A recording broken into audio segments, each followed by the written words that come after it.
Una madre ve a su hijo atrapado bajo la rueda de un coche. No lo piensa. Agarra el parachoques y lo levanta lo suficiente para sacarlo. Segundos después, no puede repetir ese mismo gesto, ni moviendo el coche un centímetro. Casos como este se han documentado una y otra vez, en distintos países, con distintas personas, levantando objetos que en circunstancias normales serían literalmente imposibles para su cuerpo. Durante años se llamó a esto fuerza histérica, como si fuera una simple leyenda urbana exagerada. Pero la ciencia ha encontrado algo real detrás de estas historias, y hoy vas a entender exactamente qué es. Lo primero que hay que aclarar es que tus músculos, en un día normal, no están usando toda la fuerza que realmente tienen. Esto no es una opinión, es un mecanismo de seguridad incorporado en tu propio cuerpo. Dentro de cada tendón, tienes unos pequeños sensores llamados órganos tendinosos de Golgi, cuya única función es vigilar la tensión que soporta ese tendón en cada momento. Si detectan que estás a punto de generar más fuerza de la que el tendón o el hueso pueden soportar sin romperse, envían una señal automática que frena la contracción muscular mucho antes de que llegues a tu límite físico real. Es, literalmente, un freno de seguridad instalado de fábrica en tu cuerpo. Esto explica por qué, en tu día a día, jamás usas el 100% de la fuerza bruta que tus músculos son capaces de generar. Y también explica por qué, en un puñado de situaciones extremas, algunas personas parecen saltarse ese límite por completo. La investigadora que más ha estudiado los mecanismos fisiológicos detrás de este fenómeno es la neurocientífica Karen McComas, cuyo trabajo se ha centrado en analizar qué ocurre en el cuerpo durante episodios de máxima activación de emergencia. Su conclusión es clara. Cuando el cerebro detecta una amenaza de vida o muerte extrema, especialmente si hay un ser querido en peligro inmediato, libera una cantidad masiva de adrenalina, muy por encima de los niveles que produce el estrés cotidiano. Esta descarga hace dos cosas a la vez, de forma casi simultánea. Primero, dilata los vasos sanguíneos que alimentan los músculos, permitiendo que llegue mucho más oxígeno y energía de golpe. Y segundo, algo todavía más interesante.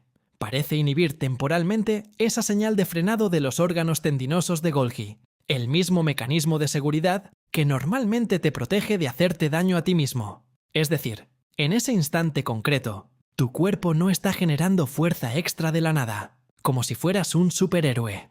Está accediendo a una reserva de fuerza que ya tenías dentro todo el tiempo, pero que normalmente tienes bloqueada por tu propia seguridad. El freno se suelta durante unos segundos, y el resultado es una fuerza que, comparada con tu día a día, parece sobrehumana, aunque en realidad es completamente humana, solo que sin la limitación habitual. Uno de los casos más documentados y verificados con evidencia médica ocurrió en 2013, cuando un joven de 18 años en Estados Unidos levantó un Chevrolet Camaro lo suficiente para liberar a su padre, atrapado debajo tras caer el coche del gato hidráulico. El propio joven reconoció después que, en circunstancias normales, ni siquiera podría acercarse a mover un coche de ese peso, y que no recordaba haber decidido hacerlo de forma consciente. Simplemente ocurrió. Existen más casos documentados con un patrón muy similar. En 2006, una mujer en California levantó un tractor lo suficiente para liberar a su marido, atrapado debajo tras un accidente agrícola, a pesar de no tener ningún entrenamiento físico previo relevante. Los servicios de emergencia que llegaron después no pudieron replicar el mismo movimiento sin ayuda mecánica, ni siquiera entre varios bomberos entrenados trabajando juntos. Este tipo de discrepancia entre lo que un profesional entrenado puede hacer en condiciones normales y lo que una persona corriente logra en un instante de emergencia real es precisamente lo que llevó a los investigadores a tomarse en serio este fenómeno, en lugar de descartarlo como simple exageración. Y aquí está el dato que de verdad hay que entender bien, porque cambia completamente cómo deberíamos interpretar estos casos. Este mecanismo no depende de lo fuerte o entrenada que sea la persona de base. De hecho, muchos de los casos mejor documentados corresponden a personas sin ningún entrenamiento físico especial. Madres, hijos adolescentes, personas mayores. Lo que dispara el mecanismo no es la condición física previa, sino la combinación exacta de amenaza extrema, percepción de peligro de vida o muerte. Y, en muchísimos casos, que la persona en riesgo sea alguien a quien quieres. Los estudios sobre activación de emergencia sugieren que el vínculo emocional con la víctima puede intensificar significativamente la respuesta, aunque el mecanismo fisiológico de base sea el mismo que en cualquier otra amenaza percibida como extrema. Ahora bien, aquí conviene ser muy honesto con la parte menos glamurosa de esta historia, porque saltarse el freno de seguridad de tu propio cuerpo tiene un precio real. Cuando ese mecanismo de protección se desactiva temporalmente, el cuerpo puede generar fuerza muy por encima de lo que los tendones, ligamentos y huesos están realmente preparados para soportar sin sufrir daño.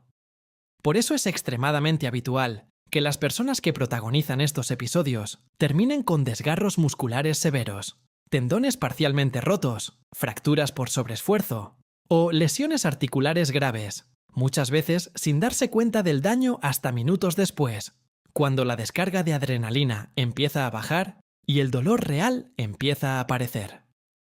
El freno de seguridad no está ahí por capricho, está ahí precisamente para evitar este tipo de daño.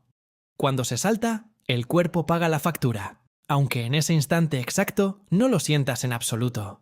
Esto también explica por qué es prácticamente imposible replicar este tipo de fuerza a voluntad, ni siquiera para la misma persona que ya lo vivió una vez. No puedes simplemente decidir, voy a desactivar mi propio freno de seguridad, mediante fuerza de voluntad consciente.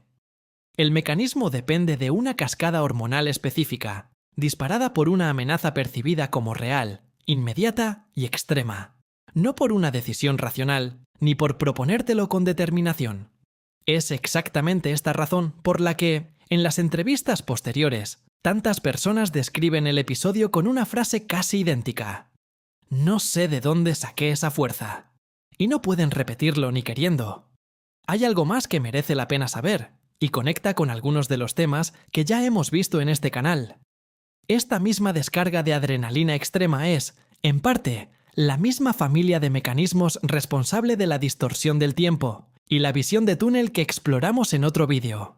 El cuerpo entero se pone al servicio absoluto de una sola prioridad en ese instante, sacrificando lo que no es esencial para la supervivencia inmediata, ya sea la percepción sensorial normal, ya sea el límite habitual de fuerza muscular. No son fenómenos aislados entre sí. Son distintas caras de la misma respuesta de emergencia que tu cuerpo lleva miles de años perfeccionando. Así que, la próxima vez que escuches una de estas historias, de alguien levantando algo que parece imposible para salvar a otra persona, ya sabes que no es magia, ni una leyenda urbana exagerada con el tiempo. Es tu propio cuerpo, con un freno de seguridad instalado de fábrica que, en circunstancias verdaderamente extremas, puede soltarse durante unos segundos, dejando ver una fuerza que, en realidad, siempre estuvo ahí dentro. ¿Conoces alguna historia real de fuerza sobrehumana bajo presión, propia o de alguien cercano? Cuéntamelo en los comentarios. Y si quieres entender tu propia mente un poco mejor cada semana, dale like y suscríbete a Instinto.